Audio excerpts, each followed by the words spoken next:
ইয়া রাসূলুল্লাহ। আমার নবী আসছে, নবীরে সালাম দিতেন না ইনশাআল্লাহ। ইয়া রাসূলুল্লাহ ইয়া রাসূলুল্লাহ। শুনিয়াছি হাদিসে দেখিলে আপনাকে, শুনিয়াছি হাদিসে দেখিলে আপনাকে, জীবনের গুনাহ জড়িয়া পড়ে দিবেন গো দেখা, দয়া করিয়া দিবেন গো আগরিয়া। ইয়া রাসূলুল্লাহ মারহাবা ইয়া রাসূলুল্লাহ।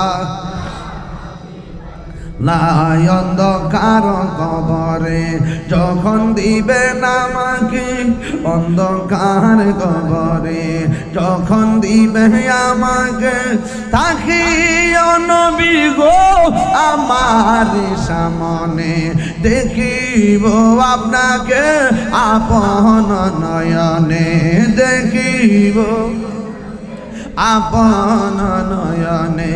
ইয়া রাসূলুল্লাহ একদম মন উজাড় করা, ইয়া রাসূলুল্লাহ ইয়া হাবিবাল্লাহ ইয়া রাসূলুল্লাহ।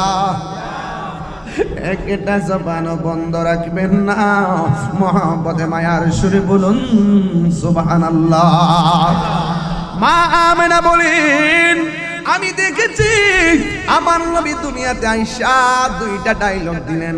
একটা ডায়লগ হলো আশহাদু আল্লাহ ইলাহা ইল্লাল্লাহ, আমি সাক্ষ্য দিচ্ছি আল্লাহ ছাড়া কোনো মাবুদ নাই। এরপরে দ্বিতীয় নম্বর ডায়লগ হলো আমি আমি আমি নিশ্চয়ই আমি আল্লাহর রাসূল। নবীর নিজের সাক্ষী নিজে দেয়, আল্লাহর সাক্ষী দেয়, কারণ আমার নবী হলো আল্লাহ দেখার আয়না, ঠিক কিনা?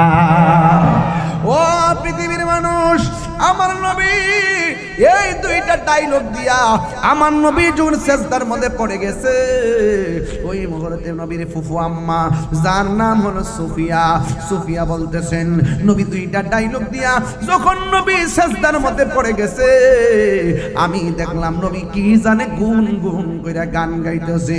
কেন আমি তাহিরি নবী নবী করি গো? আরে কেন আমার আবু ইউসুফ নূর আল কাদরি কেন নবী নবী করে?